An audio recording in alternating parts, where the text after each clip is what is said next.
Once again. Tunaifungua dunia, tunakutana na huyu dada.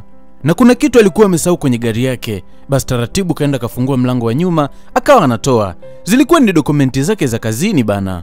Na muda si mrefu kuna mshikaji alikuwa kitimba hapa na akawa anamsalimia, "Mambo vipi Ego? Uko mzima?" Bila akawa anamuuliza kwamba shida nini? Kwamba usikii tu, yani uelewi, yani kila kitu ninachokwambia unielewi, si ndio? Hapana, mimi nimekuletea chakula tu hapa. Chakula? Wewe kama nani yangu by the way? Hapana, nimekuletea tu chakula kama rafiki. Tafadhali naomba upokee. Ngoja nikuoneshe. Bila akapokea chakula pale alafu akakitupa pale. Mshikaji akabaki anashangaa. Nini ambacho unakifanya? Kama unakataa ungekataa tu. Marufuku. Hapana bana, unakosea. Hata kama nakosea, kaa mbali na mimi. Acha mazoea na mimi. Mtu gani hujui kukataliwa bana? Alafu bidada akawa anajichenga. Huyu bidada anakwenda kwa jina la Ego na huyu mshikaji anakwenda kwa jina la Obina. Huyu mwamba amekuwa akimpenda sana huyu dada, lakini huyu dada amekuwa akimdharau sana mshikaji. Wakati mwingine tunaona kuna mwamba alikuwa ametimba hapa. Huyu ni mtu kwa sababu ya delivery na kuna kitu alikuwa ameleta hapa. Basi taratibu alikuwa akigonga. Ni nyumbani kwa bidada Ego. Na bidada akawa anatoka na shangaa napewa mzigo. Nani ambaye akakuagiza? Mshikaji kamwambia kwamba ni mtu asiyejulikana, yani ni mtu ambaye hajulikani. Bidada akasema mtu asiyejulikana? Yes, basi hakuna shida kakangu, atasaini hapa. Basi mshikaji akawa anapewa karatasi ili mradi aweze kusaini. Huyu mshikaji anakwenda kwa jina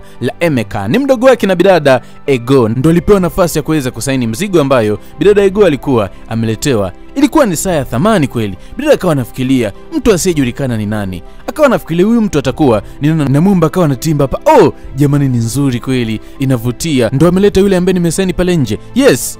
Na nimeanza kuwa na wasiwasi. Unahisi atakuwa ni nani? Nina wasiwasi kwamba atakuwa ni mchumbangu. Yes, atakuwa ni mchumbangu. Hakuna mtu mwingine ambaye atakuwa ameniletea hii zawadi. Bidada akawa anajichenga pale huku anachekelea kinoma noma kwa sababu anaamini kwamba mchumbake ndo kamtumia ile zawadi. Na huku upande wa pili tunakutana na mshikaji anakwenda kwa jina la Obina. Huwezi kuamini ni kwamba Obina kumbe ndo alituma ile zawadi iweze kumfikia bidada ambaye anakwenda kwa jina la Ego. Ila kitu ambacho anakifanya, mshikaji hataki kujitambulisha kwamba yeye ndo alikuwa amemwagiza mshikaji aweze kumpelekea mtoto kike ile zawadi. Na ndo maana akasema hivi, ile zawadi imetumwa na mtu asiyejulikana, lakini aliyetuma ni mshikaji ambaye anakwenda kwa jina la Obina. Anafanya hivi kwa sababu anampenda sana bidada ambaye anakwenda kwa jina la Ego. Ni mwanamke ambaye amekuwa akimzimia siku nyingi na ni mwanamke ambaye anatamani siku moja aje wakati mwingine mshikaji alikuwa akipasha hapa, lakini ghafla simu yake ikawa inaita. Huwezi kuamini kwamba ni bidada alikuwa akimpigia. Boss, kila kitu nimesha kamilisha. Kwamba huyu bidada bosi wake ni mshikaji Obina. Kumbe mshikaji bana ni bosi wake na huyu bidada ambaye anakwenda kwa jina la Ego. Lakini mshikaji ni bosi ambaye amekuwa hajui jitambulisha mbele ya wafanyakazi wake. So bidada Ego hajui bosi wake ni nani kwenye kazi ambayo amekuwa akifanya. Muda si mrefu mchumba wake akawa ametimba hapa. Huyu mshikaji anakwenda kwa jina la Clinton. Oh jamani my dear, bidada huwezi kuamini ni kwamba kamfuata mshikaji akawa anamkumbatia. Oh jamani kiukweli asante sana, zawadi yako nimeipokea. Asante sana mpenzi wangu kiukweli. Asante. Zawadi mshikaji kama akawa ameshtuka hivi, lakini ikabidi apite na upepo. Zawadi, wala usijali. Mshikaji akaamua kupita na upepo ili mradi bidada asiweze kushtukia kama so yeye alituma hii zawadi. Kwa maana hiyo alichokifanya ni kwamba alikuwa akimdanganya mtoto wake kwamba ni yeye alikuwa amemtumia hiyo zawadi. Baada ya bidada kuweza kuhisi kwamba atakuwa ni mwamba kwa sababu alitambulishwa kwamba ni mtu asiyejulikana. Kiukweli ni nzuri jamani, lakini shida kwa nini unajiita mtu asiyejulikana? Wala usijali, mimi nafanya hivi kwa sababu nakupenda. Mshikaji anajifanya kama eti ni yeye katuma zawadi, wakati hii zawadi katuma mshikaji ambaye anakwenda kwa jina la Obina.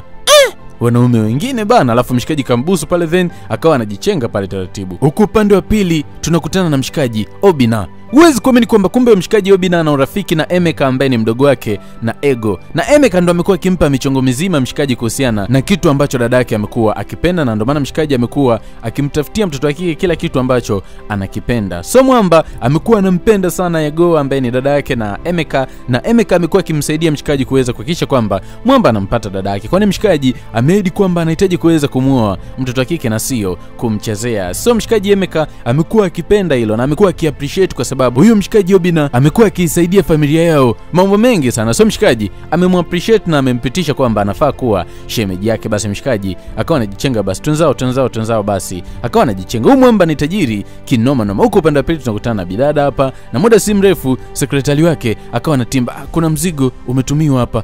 Bidada kabaki anashangaa, ni mzigo kutoka kwa nani? Kama kawaida ni mzigo kutoka kwa mtu asiyejulikana. Bidada akiona hivi anajua ni Clinton mchumba wake. Asante. Basi bidada akawa anajichenga pale. Mtoto wa kike alikuwa happy kinoma noma, na anafurahi vibaya mno kwa sababu yeye mchumba wake amekuwa akimtumia mazawadi kama yote pasina kujua ni mshikaji Obina. Oh jamani, my dear.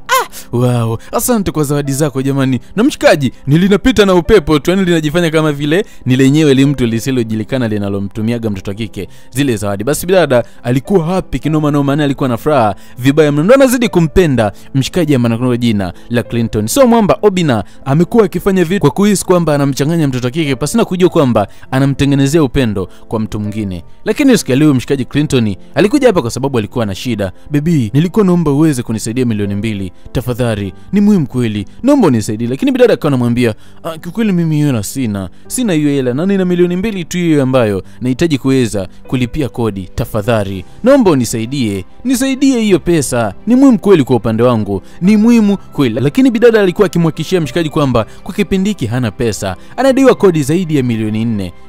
Hana pesa yoyote na ana milioni 2 tu ambayo anategemea aweze kuongeza ile mradi aweze kulipia kodi. Tafadhali mpenzi wangu, mimi ningekuwa nao ningekupatia, naomba unielewe kwenye hili jamani. Lakini mshikaji huwezi kuamini kwamba alikuwa mkali, hataki la kuelewa. Mimi nataka pesa, kama huwezi kunisaidia basi niache bana. Wewe mtu gani umekuwa na roho mbaya, unakuwa mkatili? Bila akaona mbona hii kali, na kawa anambembeleza mshikaji, tafadhali my dear, nielewe kwenye hili, mimi sina pesa ambayo naweza nikakusaidia. Huna pesa, hakuna shida, niache niangamie. Wewe unapenda kuwa na leo mbaya, unapenda kuwa mkatili dhidi yangu. Bila akasema he kaenda kuchukua pochi yake pale, alafu then kaitoa kadi yake ya benki, alafu kampatia mshikaji. Ina milioni 2 tu ambayo inatakiwa inisaidie mimi kuweza kulipia kodi, sina pesa nyingine mimi, tafadhali naomba unielewe. Lakini mshikaji alivyokuwa mkatili, huwezi kuamini kwamba likachukua ile kadi alafu likambusu mtoto wa kike. Asante, hakuna shida. Alafu limwamba likawa linajichenga, halina huruma kabisa. Ni wakati mwingine Mr. Delivery alitimba tena nyumbani kwa bidada ambaye anakwenda kwa jina la Ego, na akawa anagonga mlango. Bidada kufungua, mshikaji kuna mzigo alikuwa ameoleta, amenituma Mr. Nobad, yani mtu asiyejulikana, amenituma niweze kukuletea tena huu mzigo. Basi bidada akisikiaga hivyo anajua ni mshikaji ambaye anakwenda kwa jina la Clinton ndiye ameweza kumtumia hii zawadi. So anachekelea kinoma noma, kuangalia huwezi kuamini kwamba amelipiwa kodi milioni 4. Bidada alikuwa wapi akajikuta mpaka anamkumbatia Mr. Delivery. Jamani, huwezi kuamini kwamba kanilipia kodi, huwezi kuamini bana. Bidada alikuwa wapi kinoma noma.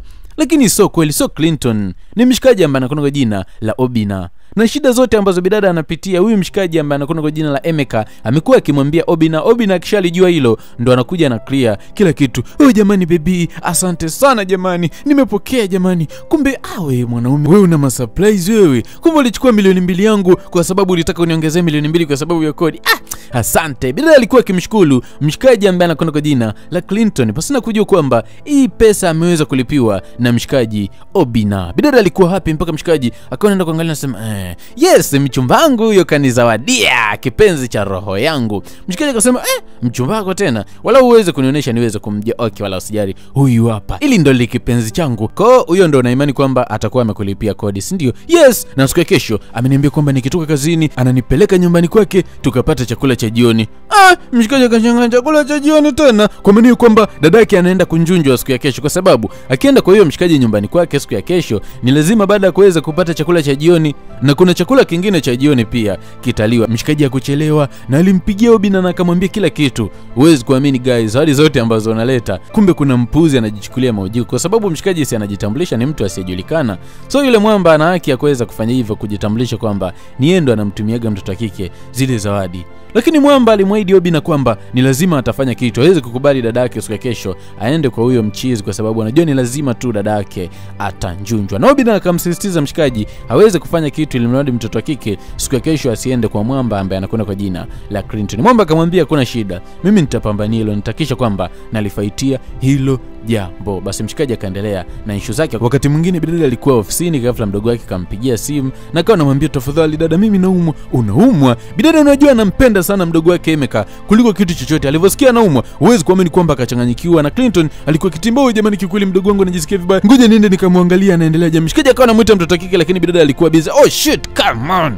Leo ndio ilikuwa siku ya kwenda naye mtoto kike nyumbani jamani, ningeenda kujilia vitu vyangu. Huyu binti ana nini?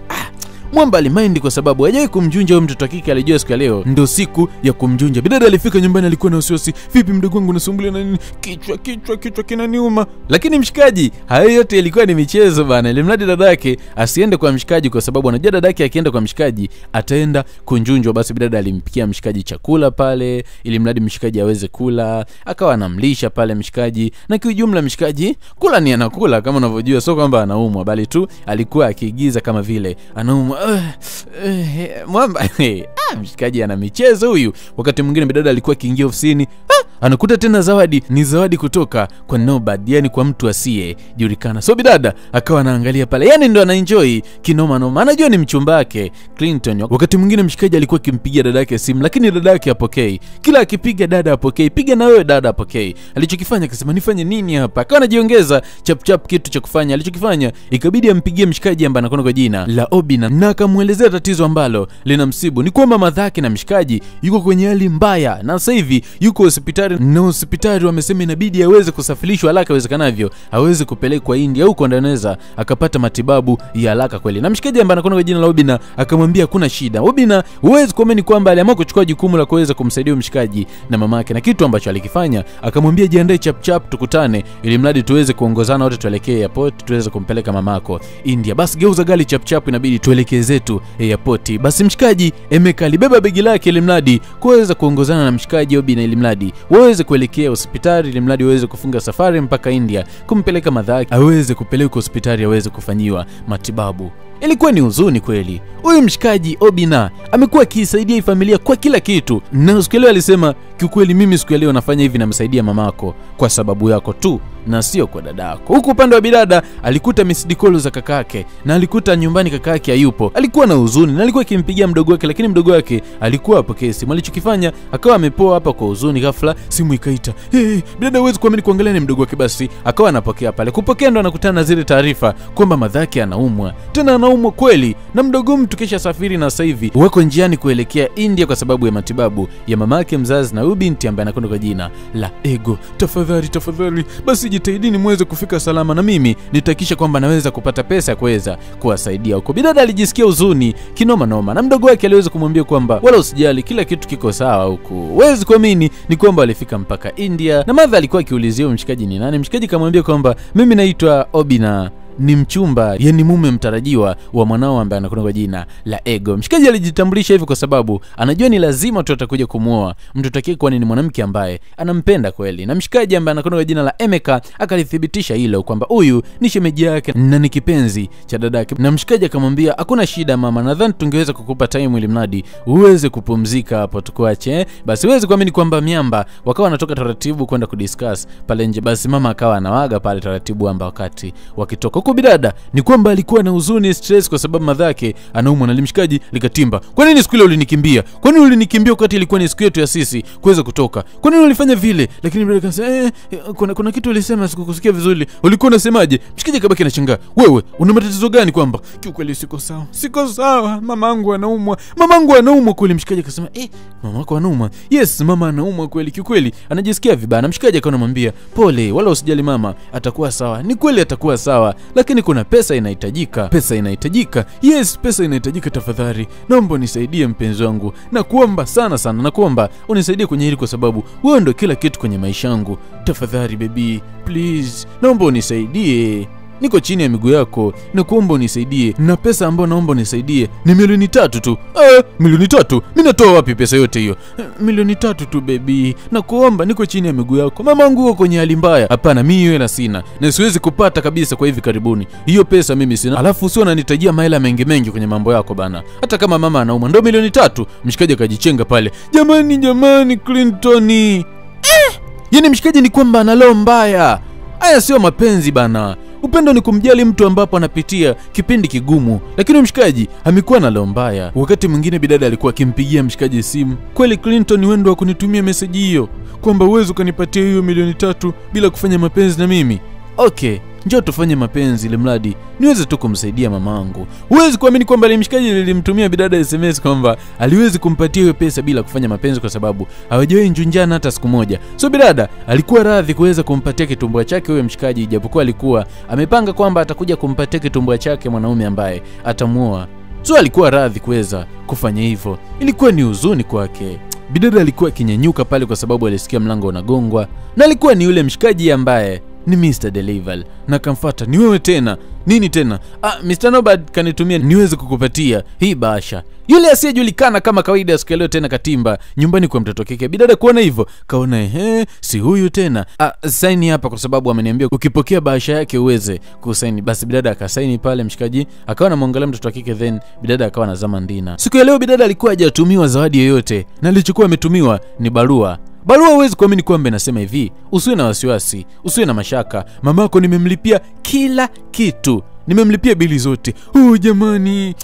Bidada alibaki anashangaa ni kwamba mshikaji kamtumia ujumbe na kumwambia kwamba usiwe na wasiwasi, madhako kalipiwa kila kitu hospitali kwa sasa hivi, kuwa na amani. Bidada alikuwa happy kinoma noma, na akawa anamsubiri mshikaji kwa hamu ili mradi aweze kumpatia utamu, aweze kumpatia minjunjo, kwa sababu kamsaidia. Basi akachukua simu ili mradi aweze kumpigia mwamba, aweze kufanya chapu. Basi bana, huwezi kuamini kwamba mwamba alifika na alijipa maujiko, yani akajifanya kama yeye eti ndo kaweza kumlipia bidada kila kitu, na akaendelea kujipa maujiko ili mradi mtoto kike aweze kumpa utamu. Lakini ghafla huwezi kuamini kwamba miamba wakatimba mama ndo amefika bana. Sasa hivi yuko poa na amepona. Jamani mamangu, karibu kai. Basi Madha akawa anakaa pale, mshikaji kaona kitumbua sasa kimeingia mchanga, na Madha akawa anauliza huyo hapo ni nani huyo? Mama, mimi naitwa Clinton, ni mchumba wake na mtoto wako, yani mimi ni mkwe wako. Yes, ni mkwe wako, na yeye ndo ameweza kulipia pesa ya kuweza kukutibia wewe. Mama akawa anacheka. Mama anacheka kweli, huyu ndo kanitibia mimi. Hivi una akili timamu kweli wewe? Yes mama, ndo kakulipia kila kitu, usimdharau, ana hela huyo mama. Yes, mimi ndo nimekulipia kila kitu hospitali.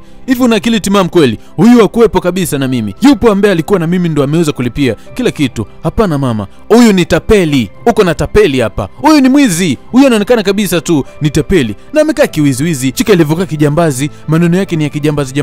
Mama tulia, nini ambacho unakifanya? Yaani unanitukana mimi, si ndio? Unanitukana, unanijua vizuri. Mnawe kelele bana, usituletee upumbavu, tunakukalia kimya tu hapa. Mshikaji Emeka akaamua ungulume kama mwanaume pale. Okay, Flash, utakuja kunitafuta ego. Alafu Limwamba liko linajichenga. Martha, kwa kabisa mmeamua kuniharibia, si ndio? Emeka, unaniharibia, si ndio? Yaani kwa maana hiyo unaamua kuniharibia, si ndio? Bidada hajui chochote, hajui nini ambacho kinaendelea. Kikweli ndio hivyo, hajakulipia chochote wewe. Muda si mrefu mshikaji katimba. Nini ambacho kimekuleta na wewe hapa? Samani, sijakufuata wewe. Mama, simu yako ile ilikuwa umesahau kwenye gari yangu. Bidada kabaki anashangaa. Samani, mimi sijaja hapa kwa sababu ya fujo, na sijaja hapa kwa sababu ya kufuata wewe. Nimekuja hapa kwa sababu ya kumfuata mdogo wako, na nimefanya kila kitu kwa sababu ya mdogo wako. Wewe na mdogo wangu.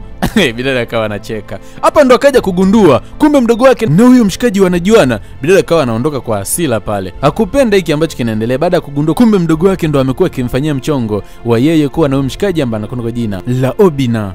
Bidada alikuja kuambiwa kila kitu, mtu ambaye amekuwa kama Nobad kwenye maisha yake, mtu asiyejulikana, kumbe ni mshikaji Obina. Bidada baada ya kuweza kuambiwa hivyo, alijikuta anakuwa na huzuni, alijikuta mnyonge. Kumbe mwanaume ambaye alikuwa akimpenda, akimthamini, si chochote kwenye maisha yake. Bidada alijikuta anakuwa na huzuni, alijikuta anakuwa mnyonge. Nitawezaje kumwangalia kwenye uso wake yule mwanaume? Lakini mdogo wake alikuwa akimtia moyo, wala usijali, kila kitu kiko sawa, mimi nitenda kuzungumza naye. Najiona ni mtu kama vile ni mtu niliyechanganyikiwa, kwa sababu mtu ambaye nilikuwa nikimwamini kumbe alikuwa tapeli kwenye maisha yangu, na mtu ambaye nilikuwa nikimchukulia kawaida na kumdharau kumbe ndo mtu muhimu. Mdogo wake alikuwa akimthibitishia kwamba atamsaidia, lakini bidada kwa sasa hivi anajiona mnyonge, anajiona mkosaji, kwa sababu kamkosea sana mshikaji ambaye anakuwa jina la Obin, na kamsaidia mambo mengi. Amekuwa akimpatia zawadi, amekuwa akimlipia kodi, kamsaidia madhaki aweze kupona. Ni huzuni kweli, na mdogo wake alimwahidi kwamba ataenda kuongea na Obin. Wakati mwingine tunamwona bidada alikuwa kazini, na muda si mrefu mshikaji ambaye anakuwa jina la Clinton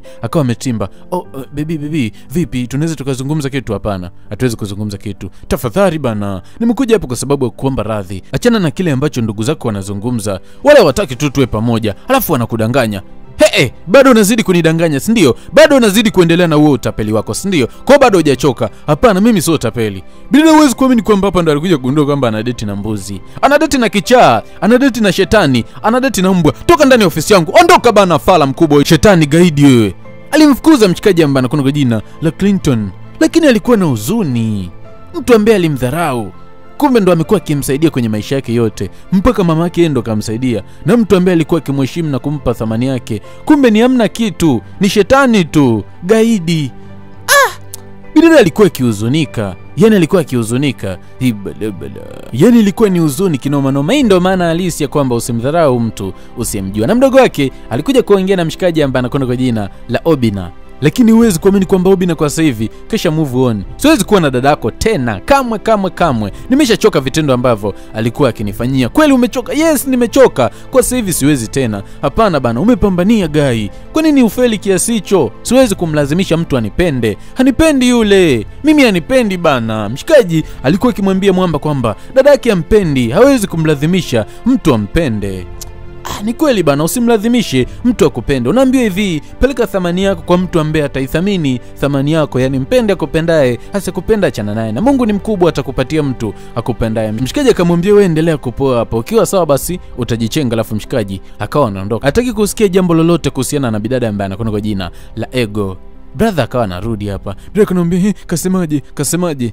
Ni kwamba mshikaji amekata tamaa. Hawezi tena. Bidada alikuwa akilalamika kwamba sasa inakuaje, lakini Martha kama mtu mzima alimshauri bidada kwamba aende yeye mwenyewe. Hii ni kweli bana. Bidada akienda yeye mwenyewe itakuwa rahisi mshikaji kuweza kumwelewa, kwa sababu mwamba anampenda mtoto wa kike na amemove on, kwa sababu amegundua mtoto wa kike hampendi. Na kwa sasa hivi mshikaji alikuwa na plani kwenda zake Ufaransa huko kwenda kuituliza akili yake. So bidada ndo atamkosa mazima asipomwahi mshikaji. Wakati mwingine mshikaji alikuwa kibonga na simu hapa na alikuwa akiongea na mtu ambaye amekuwa akimhangaikia visa zake, kwa sababu alikuwa akihitaji kuweza kusafiri kuelekea zake Ufaransa. Kama unavyoelewa ni kwamba mshikaji ni bonge la mutajiri. So yeye pesa kwake ni kitu cha kawaida, lakini muda si mrefu mlango ukao kigongwa hapa. Mshikaji kwenda kufungua, anashangaa ni bidada Ego. Mambo kabaki na shanga. Vipi, tunaweza kuzungumza, niingie ndani kwako? Karibu. Hakuna shida. Mshikaji akawa anamkaribisha mtoto kike aweze kuzama ndina, lakini anajiuliza amekuja kufanya nini tena? Nini ambacho kimemleta nyumbani kwangu? Na mshikaji akawa anamuuliza, vipi, nini ambacho kimekuleta? Kwa sababu sikutegemea kukuona hapa. Basi bidada akawa anakaa pale. Kilichomleta mtoto kike ni kumuomba radhi. Mshikaji, nimekukosea, naelewa. Nimefanya makosa makubwa sana. Nilikudharau na kuchukulia kawaida. Nimeelewa. Naomba unisamehe. Mimi ni binadamu. Hakuna binadamu asiyekosea, na ili kudhihirisha ubinadamu wangu ni kukosea. Tafadhali, naomba unisamehe. Tafadhali Obina. Mtoto kike alimuomba mshikaji ule msamaha wa dhati kabisa, kwa sababu amekili kwa kile ambacho alikuwa akikifanya, kwani amemchukulia mshikaji kawaida kweli na amemdharau kwa kiwango cha juu, kwa sababu hakujua ndo mwanaume ambaye anampenda na ndo mwanaume ambaye anaitambua thamani yake. So kwa sasa hivi kwa ametambua, alikuwa akimuomba msamaha mshikaji na alimwambia kwamba anampenda kwa sasa hivi na yuko radhi kufunga naye ndoa. Yuko radhi kufunga ndoa na mshikaji ambaye anakwenda kwa jina la Obina. Unadhani mwamba atashindwa kumsamehe na namna ambavyo alikuwa akimpenda? Wewe huwezi kuamini kwamba mshikaji alimsamehe mtoto wa kike na chuki zake zote zikaishia hapo. Na kuanzia siku hiyo ndio ulikuwa mwanzo wa hao wawili kuweza kupendana, kati ya bidada ambaye anakwenda kwa jina la Ego na mshikaji ambaye anakwenda kwa jina la Obina. Na uwezi kuamini kwamba mshikaji alikuwa na mapenzi ya dhati kwa mtoto wa kike. Hakumchezea kama alivyokuwa amemwaahidi mshikaji Emeka ambaye ni mdogo wake na bidada. Alifanya kweli. Uwezi kuamini kwamba alikuja kumuoa mtoto wa kike ambaye anakwenda kwa jina la Ego, na alikuja kuzaa watoto mchele, na mtoto wa kwanza wakamuita Genius. Analipenda jina langu janja. Kwa wale ambao unashali pamoja na matangazo, namba ni ile ambayo kwa upande wa juu, upande wa kushoto 0755660003, na usahau kuweza kusubscribe. Na mimi ni Genius sauti Nangata, yani sauti ya Simba.